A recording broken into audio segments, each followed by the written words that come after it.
One of the most profound problems that's taking place around the world is the assault on women. And this assault on women that's taking place is completely preventable if certain municipalities, states, or governments decide that they have a desire and a willingness to protect their female population. The problem is we're seeing politics in play to protect a certain class of people or certain group of people from having to face the reality of justice in order to amplify certain untruths about the conditions of their streets. Well, today, I'm honored and privileged to welcome Anna Giaritelli, who's a reporter with the D.C. Examiner, who recently published an incredible piece about her own personal story with abuse and assault, as well as the ramifications of what's taking place within the negligence from the local municipalities in Washington, D.C. So without further ado, Anna, welcome to the show. David, thank you so much for having me. So if you could you just explain to our audience what the piece was about and what your intention was in telling this story? Yeah, so it was my decision to come out and speak publicly as a sexual assault victim. 5 years ago, I was assaulted in daylight in the street outside Union Station, which is a public transportation hub, a couple blocks from the U.S. Capitol. I'd been running to the post office when I was attacked randomly. And so this was my decision in light of what President Trump was doing to crack down on crime in D.C. He gave a speech 3 weeks ago, that was very emotional for me to see as a victim and see someone for the first time taking crime in D.C. really seriously. And so I decided after that speech that this was the time for me to speak out. I've been writing a book for the last year. And the op-ed explained that there's two things I experienced as a victim of crime in D.C. that I think need to be addressed by the administration. One, my attacker, who had a criminal record, was arrested several months after my attack, and then he went on to be released the following day, then arrested 5 additional times, and released the following day after each arrest. So that was one issue. The other was, even though he ended up going to federal prison for what he did to me, he is not counted in the D.C. Police Department's crime stats. So you go online, you look at their public-facing website under sex abuse, which is what he was charged with, because it was not a top-tier sex crime. It was not a rape or attempted rape that we know of. It is not counted in there. And so those two things, I thought, how can you understand, the scope of crime in D.C. if all victims, he went to federal prison, this wasn't a slap on the wrist, are not included in that. And so that's what led me to speak out and share what I've experienced, what others are experiencing as problems within the criminal justice system. I commend you on your courage. There's nothing more difficult, one, to expose yourself publicly in a way of the most traumatic events of your life. It's incredibly difficult to do that, right? For a whole slew of reasons.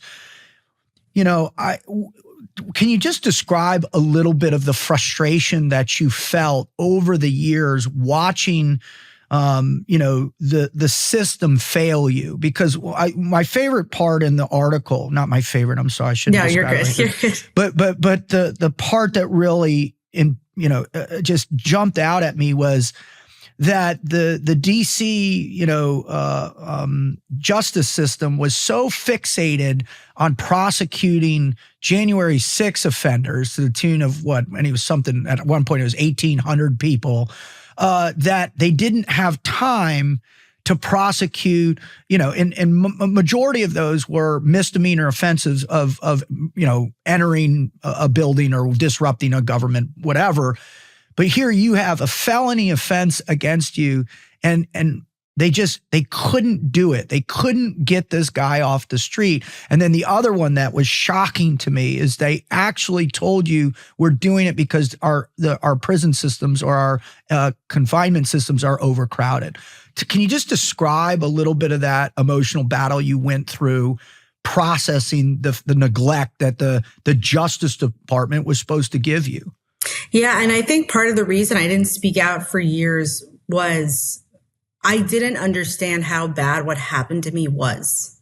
Not the physical crime. I grasped that, but the cover up and the delay in justice and all these things. You just feel like you're not right in your mind after you've been through a trauma. And it's not the next day. It's not weeks, it's months. I mean, for me, it's taken years to really, I think, be over it in a very big way. But yeah, on the first thing, will you remind me of the first one again? Yeah, it was about let's start with the fact that they told you that the jails were overcrowded. Let's start with that one. So after the attack that day, he got away. The police arrived. I told them what he did to me. They brought in the sex crime department, brought in a detective and a dog, and they couldn't catch him, but they did get my clothes and were able to get his DNA off my clothes.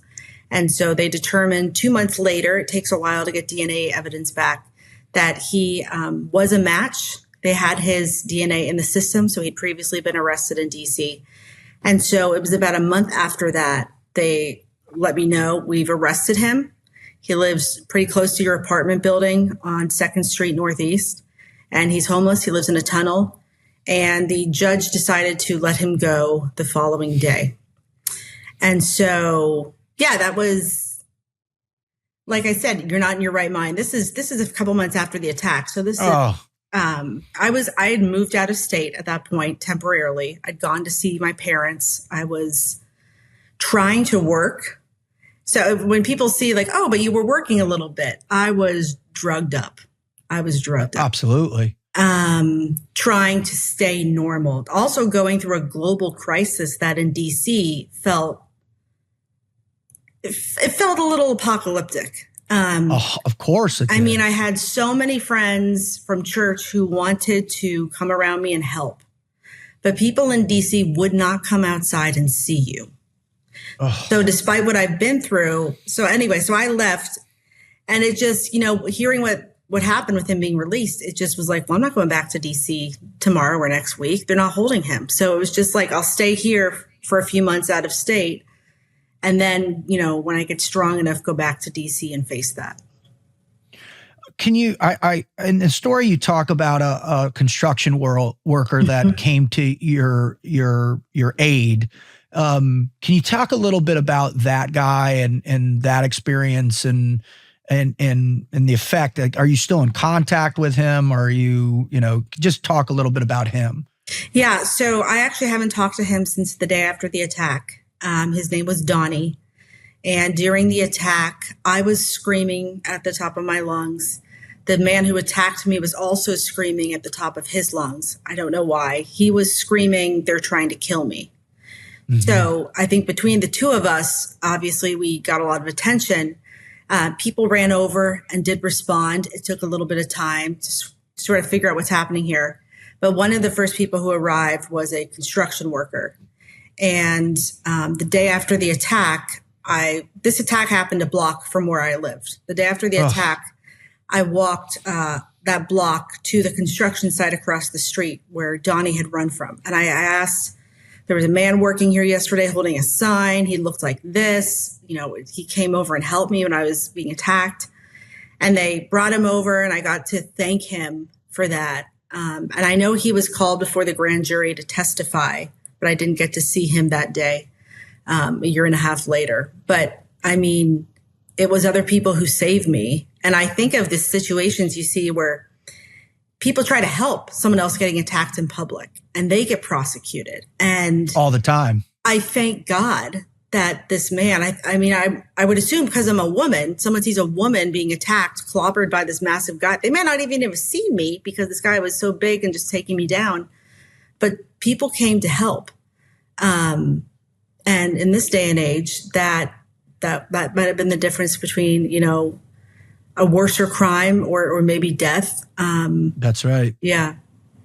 I think I always, after spending 15 years of carrying a gun for a living and all the trauma from that, and then all, the ramifications of all those experiences, not only with me, but my friends and processing their trauma, it's really just this, you always try and find those little pieces that can bring the humanity back to the experience, right? That you're like, okay, there is some goodness in the world. And there is some people out there that do possess that, that righteousness to persevere in those extreme situations. Unfortunately, so many of you hear just thousands of accounts in these big cities where people just walk by and they don't even react. So, thank God for him and the other people that reacted for you. Yeah. But the other problem, I think, where then it really kind of got out of control is who was the judge that made that call? And what was their rationale? What did the DA tell you? What did the judge say that this is why we have to do this?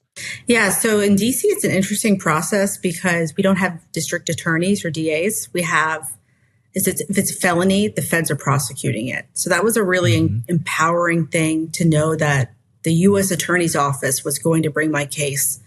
It really, gave me such a good feeling, and still does, to know that they did this. But the judge, I've actually, through this entire process, never once stepped in the courtroom. The only time I appeared in court was virtually before the grand jury. And then I guess it's sentencing as well. I read a statement. And so I actually don't know who the judge was. It was letters that I was getting in the mail from the U.S. Attorney's Office letting you know he's been arrested again. And then the attorney might call me the day after and say the judge chose to release him. And so, yeah, a lot of people on X have asked who was the judge. People are angry. And how can you not be with what we're seeing right now? Yeah. It is. Mm-hmm. And I honestly, I don't know. I know the name of the assailant. My name has been protected through this whole process because I'm a sex abuse victim. And I'm grateful that the system protects me from, just having my name out there. So me coming out it's a very scary thing because I'm not naming the man who attacked me. I don't want to give him any more reason. This was a random attack, right? It wasn't intentional because of my reporting or anything. But I don't want to give him any reason to hate me more, right? Right. And he could put the pieces together and figure it out probably. Oh, this happened then. This is what happened after. But yeah, so much of it, which is what makes it so hard going through it. You just feel like the system doesn't care about you. And I used to say to my father during this process, I bet this judge has a daughter, and I bet he would not be doing this if I was his daughter. 100%. You just can't. Yeah. And their explanation why they didn't hold him in jail was the DC jail was full. It was during COVID, which in DC was years long, not like the rest of the country, which was like a few months, maybe a year. It was years. And so they didn't want to overfill the jail. And so I felt like that was putting me and every other woman, even every other man on the street in danger, because what I didn't find out till sentencing was that before he attacked me, he was at large for having attacked an off-duty female police officer. And so they knew, and they responded that day to my attack, the police on scene, they knew this matches the description. This is the same exact area. He went after a woman in a sex crime. And so they knew this looks like the same guy. And yet those things apparently weren't enough. And he had a record already to be held in jail. David Rutherford, my best friend. Welcome to the show. Sean, thank you for having me. It's an honor to be here. What's up, team? I recently had the incredible honor of joining my best friend, Sean Ryan, on his show. And as a token of my appreciation for him and his audience, I want to do something special for you. For 30 years, I've been helping individuals and teams to discover how to utilize pain and suffering to propel their performance. From the World Series champions, the Boston Red Sox, to elite operators, top entrepreneurs, and business owners, I want to offer the first 3 foundational Frog Logic courses that I've been developing for the past decade. Embrace Fear, Forging Self-Confidence, and Team Life. These courses come straight from the painful stories and lessons learned I talked about on Sean's podcast. And they also emerged from the thousands of people I've instructed. Normally, these courses are $200 each, but until September 15th, you can get all 3 for just $200. That's 3 courses for the price of 1. Please go to davidrutherford.com or click the link in the description to get the bundle. Thank you very much. Hoo-yah and Godspeed. Did you ever have the opportunity to question the prosecutors, to get answers from them? Well, why is this happening? How often has this happened? How many of these predators are released on a day? Like, did you ever, because I know you are a very talented journalist as well too. So, after managing your own vulnerability and your trauma and that experience, and then feeling like you could be hunted from that. I mean, just processing that alone is so significant.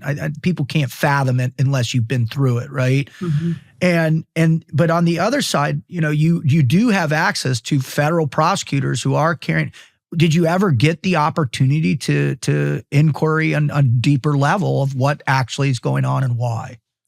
My conversations with the U.S. attorney, I had 2 that represented me, one for the first 6 months, and then they switched out. I had a different one. They said that January 6th, they said that had no impact on my case. I put it in the op-ed because I thought, we'll let people decide. But,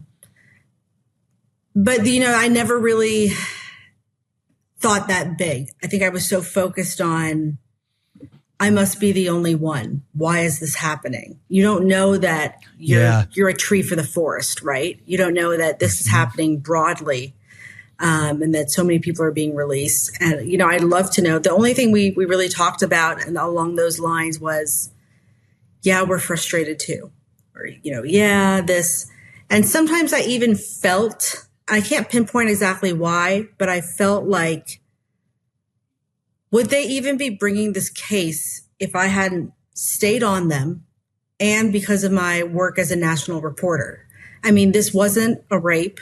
He got away that day.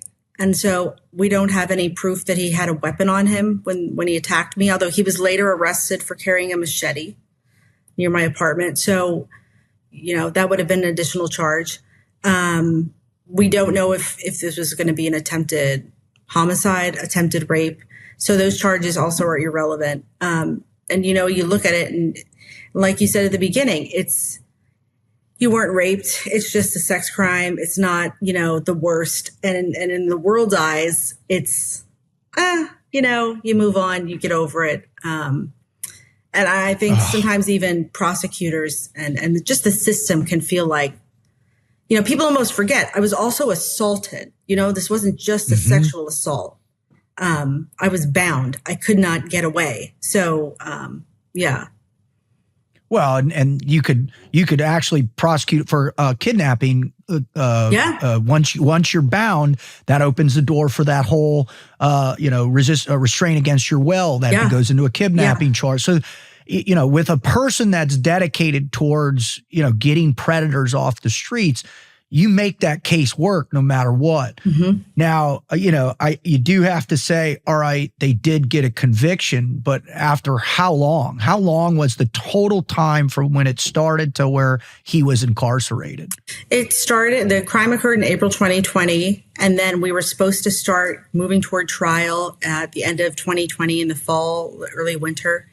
And they called me up and said, the U.S. Attorney's Office, we've been delayed 6 months. And he's still at large.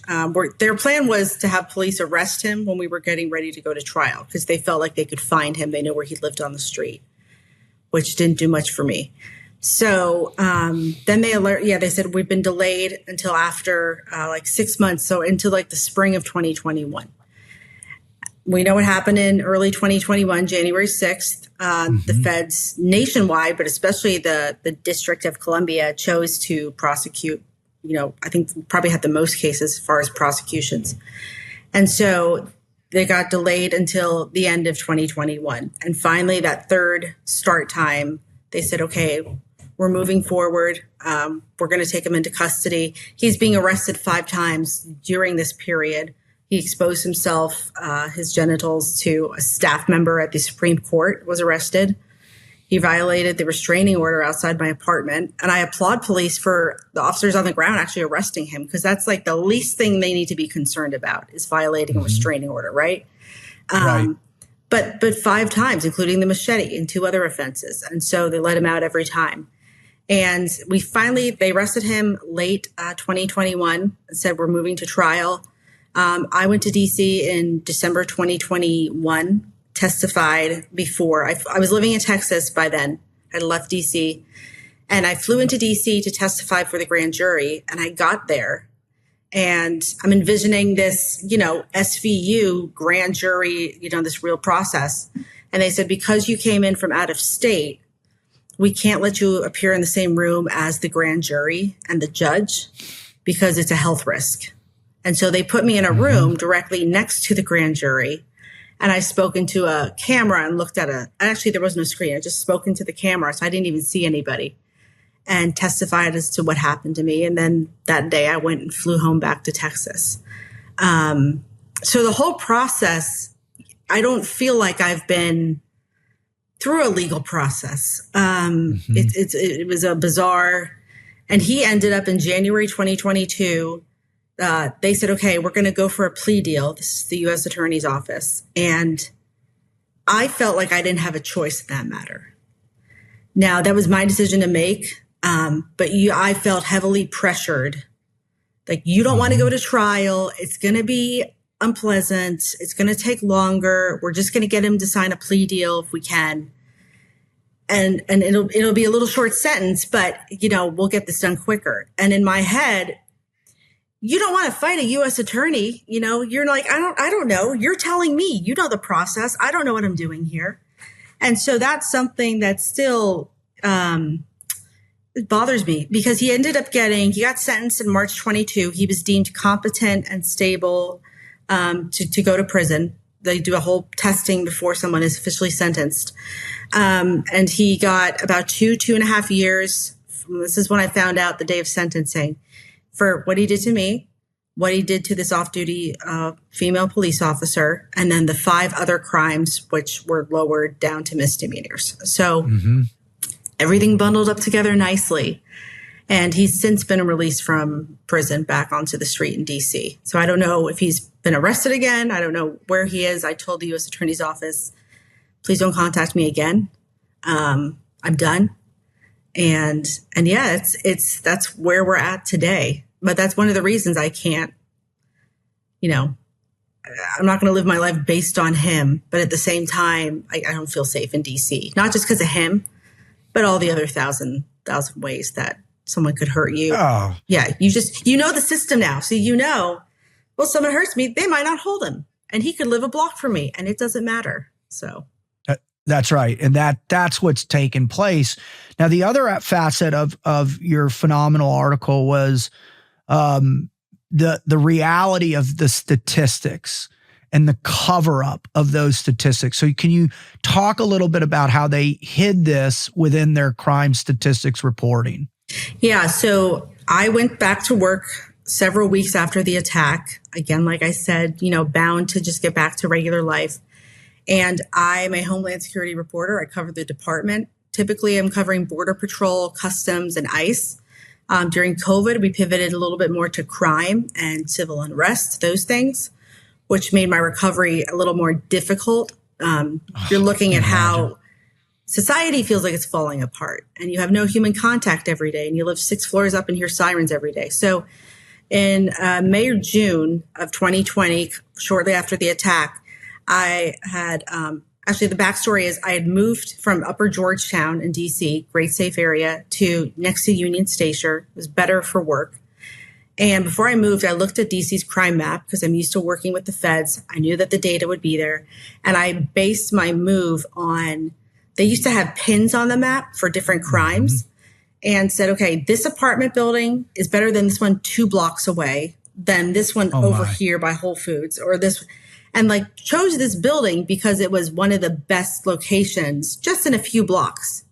And so I went back after the attack, and I was doing a story on if violent crime in DC had gone up. That includes burglaries, robberies, homicides, assaults, sex abuse, carjackings, all that stuff, carjackings. Yeah.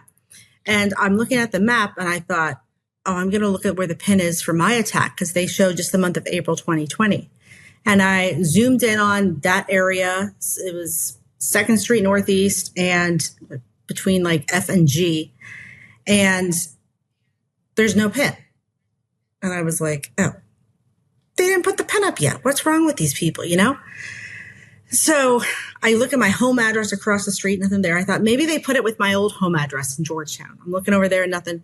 I'm looking at all my previous addresses because, you know, in DC, you move around a little bit. And so I'm looking at my work address. Then I think in DC, there's 4 of pretty much every address because there's 4 quadrants. So I'm checking the other quadrants. There's nothing.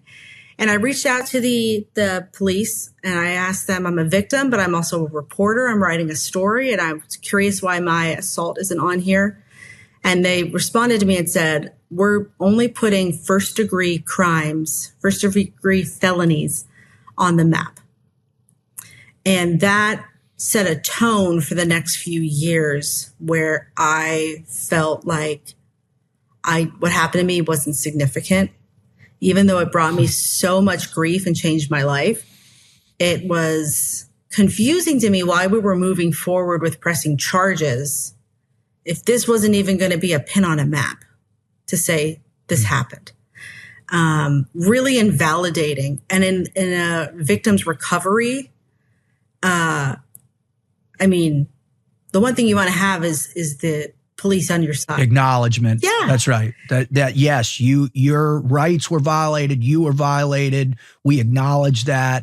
And, you know, and you know, we're sorry that it happened, you know. Yeah. You know, that's even the hardest one, right? Yeah. Because they're so desensitized by the magnitude of how crime has taken over, you know, their city streets. And then, you know, the next nefarious nature of this is what are they getting told in their briefs every morning? Yeah. Right? Oh, only respond to this, don't respond to this. I mean, there are certain areas in the country where they've flat out, Chicago, Memphis, you know, Houston, we are not going to respond to your crime. Like your car's going to get broken into, your house, your home, you're going to have a break-in. We're not coming to those crimes because we have so many other crimes that we have to address. What's up, team? I've been writing for over 40 years. Finally, I've decided to bring to life a character that has been on my heart since my experiences of carrying a gun for a living. If you recently watched my episode with my best friend on his show, The Sean Ryan Show, you heard some of my real-world experiences that shaped this character and the story of the poet warrior. Can a poet's soul survive the crucible of war? The poet warrior follows Adam Ferguson, a reclusive teenage artist haunted by his father's early death, as he transforms into a battle-scarred Navy SEAL. Through the chaos of combat in the shadow of 9/11, Adam grapples with the raw truth of mortality. His journey is a searing odyssey of heartbreak, failure, and the relentless search for identity amidst the ruins of lost loved ones. Set against the turbulent dawn of the global war on terror, this is a story of a young man torn between his poetic heart and the hardened warrior he's become. If this sounds like a story that might pull you in, please visit my website at davidrutherford.com or click the link in the description below. And if you pre-order now, your signed copy will be delivered before the holidays. Thank you very much, and Godspeed. And you know, when you get to that place in society, you have a couple options, right? You either you say, all right, enough is enough. You ramp up your police recruitment. You give them, greater breadth to be able to wrap them up for arrest, right? A broader spectrum. And then you guarantee, hey, we're going to prosecute these people. We're going to put them away. But the opposite was happening. It's almost like there is something somewhere, someone has come in and said, no, we're not going to do this. We're not going to prosecute crime. It's, we're violating their rights. And that's what I think the majority of people, not a majority, but a profound amount of people in America are feeling, is that the criminals are the ones who are being taken care of. Is that what you felt as you further go into investigating crimes? Yeah, that's exactly what I felt. And the month after my attack was when George Floyd's death occurred. And that spurred riots, in different cities, including DC in particular, that lasted a while. And so I'm then living through, defund the police. And I'm like, I didn't have like a conscious reaction to it. It's almost looking back, you're thinking, well, that was confusing to live through. And I didn't come out. With my story. I came out a couple years ago on Twitter. Actually, it was a year ago on Twitter. And I just said, today marks 4 years since I was attacked. No one knows this happened. I'm going to write a book. That was it. And this, this couple of weeks ago was really the first time I've said, hey, I'm going to talk more about this. But when I was writing this op-ed, I contacted the DC police again and said, are you showing all degrees of all felonies on your website on this crime page? It's also now, it's called the crime cards page. So they renamed it. And I noticed when I looked at it, they don't show pins anymore. They have like squares over certain, couple blocks within each square. And they're color coded to show the crime level there. And they said, we went back and forth and I could not get a straight answer. So I said, fine, let's just talk about sex abuse. There used to be 4 degrees of sex abuse you could be charged with in DC. Are those all in the listed here? And they said, what's listed is first degree for rape and then certain second degree, which is attempted rape. And, to this day, I don't know where my crime was going. I don't know if the detectives didn't get an answer from the guy who assaulted me when they arrested him 3 months later or what. But for me, it means it's not going to be on the crime map. And it makes me wonder how many other victims have no idea they're not included in those stats and just think, it's a weird thing that matters to you. It matters for how we as society view crime. Like I want an honest look at how safe the city is, right? Where crimes occur, but also as a victim, we already spoke about this, but it says you mattered. What happened to you mattered. Because why should the attorney's office prosecute it? And it's not on it. Yeah. So. Well, I am completely convinced that this is, part of a much larger focused effort to, reduce the necessity to target a specific area where crime originates, right? And I think, once you look at a crime map of a particular city, and, I've had friends at the Bureau, friends at the I worked at the agencies. I know how you target areas and why, and how you identify criminal rings and criminal enterprises. I got all that. But it's like they know where this stuff is taking place because the beat cop on the street is filing a report every single day. That report goes up to whoever that watch commander is, and then that watch commander puts it into the system, but they're not making it into the system, and there's a reason for that. And I think what we're seeing from this backlash of Trump finally, federalizing the protection of citizens in D.C. I mean, the perfect example in my mind is that, that D.C. went the first time, and I'm not quite sure, maybe you could help me with how long, that they didn't have a homicide in a week in D.C. I think it was like 12 or 13 days. So think about that.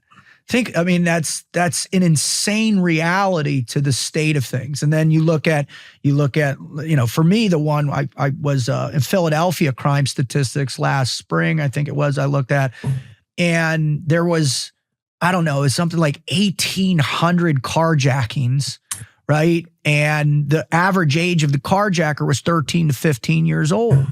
We saw the one in D.C., the two girls carjacked the car and then ended up, dying from the carjack, or killed the guy and then that they happened flipped the actually car. a block from where I moved to after this attack in D.C. Oh my God. And the Uber driver was killed. That's right.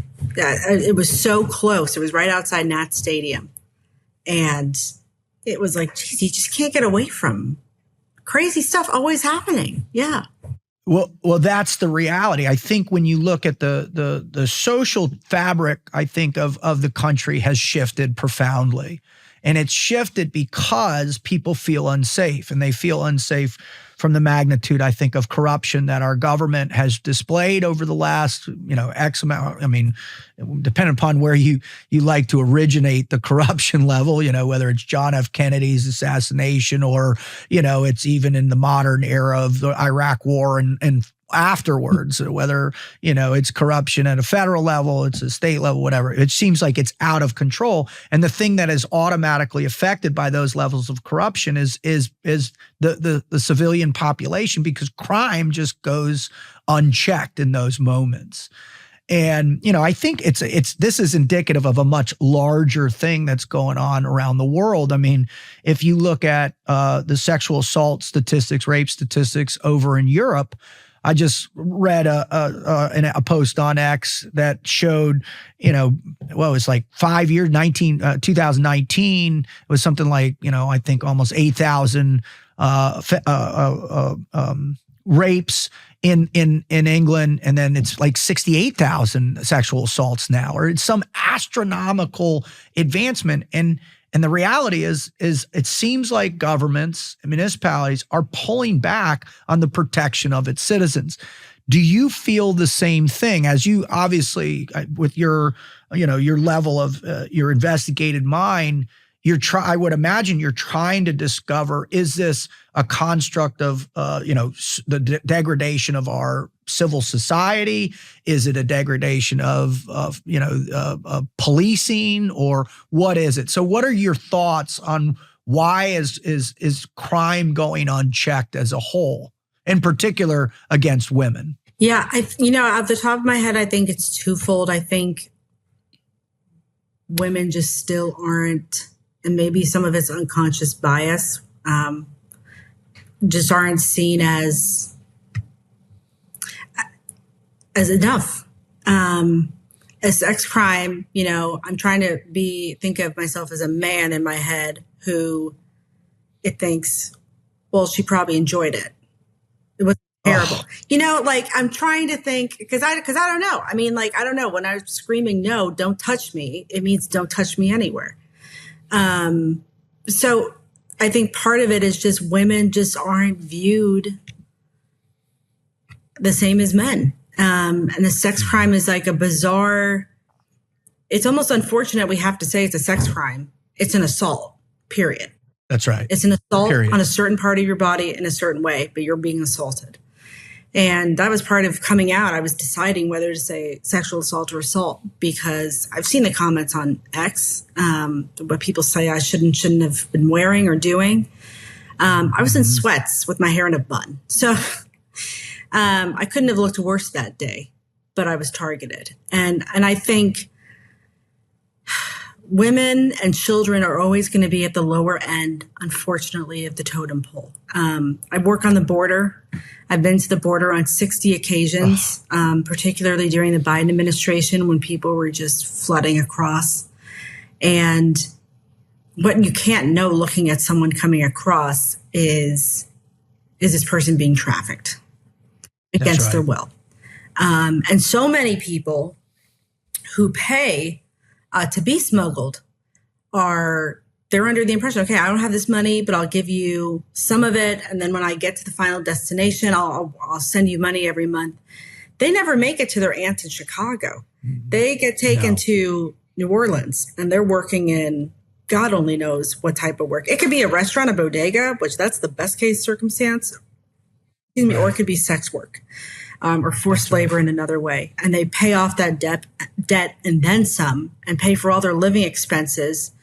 They don't go to the police because you're coming from a country that has terrible relations with police typically. And so, even that, I think the right is very concerned about that, certainly more than the left is. And it's almost like it hasn't made it mainstream. We know rape is bad. We know women shouldn't be victims of these crimes, but it's like we almost accept it as, well, it's always going to happen, because there's a power dynamic. As far as why it's happening more so in the world, it's hard to put the nail on the head and say why. And well, I think a component of it is cultural. Mm-hmm. I think there's an aspect. Yeah. Oh, and we're seeing so I've much traveled. migration right now. And I want to be really careful, right? Because we're not saying people from somewhere are inherently bad or targeting women because of that. But when you look at cultures, some have no value for women or only see women valued in a certain way. So inevitably, if a lot of people from one culture are going into a culture that doesn't see women in that way and respects women, and you're going to have big changes like that. And massive. And you can't change. It's not like you can we already have a law. We don't treat women like this, or this is something we don't do. So many of the people that ICE is targeting within the country and arresting, I see it every single day, are legitimate and people accused of convicted of sex crimes. I mean, overwhelmingly, I see so many targeting of people under 18, 12, 13, even younger. It's not the exception, it's the norm. And so that makes me think, what about it? Typically from certain countries in Latin America, why does it seem like this is a very popular crime we're seeing in the US? And I don't know the answer to that question. Maybe it's just that they think they can get away with it because they're younger, or women have less inherent value and are, in certain cultures in Latin America. But, I agree on all those aspects. I think they're all relevant questions to ask because there's relevant data that supports it, right? And if we could get the appropriate data, the real data, right, with not only the specificity of every level of assault, where it took place, but who committed the crime.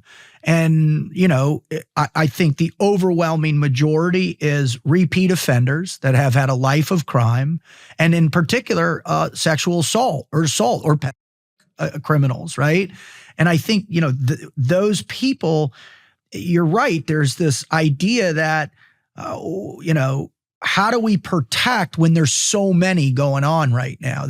I think you have, the cop on the street is inundated with so much crime and then being told, well, that's not a real crime. This is a real crime. We can only handle this, or we only want to do. So everybody's confused across the whole level. Like, all right, well, this is women and the protection of women and children should be a cornerstone for what American justice looks like. I mean, and that's, you would hope, but inevitably what it just it continues and continues and continues. So I just thank you for your courage of being able to come out and share this, but also the work you're doing with investigating this and telling the truth of the crime and where it's at and what's going on. I hope, with the recent,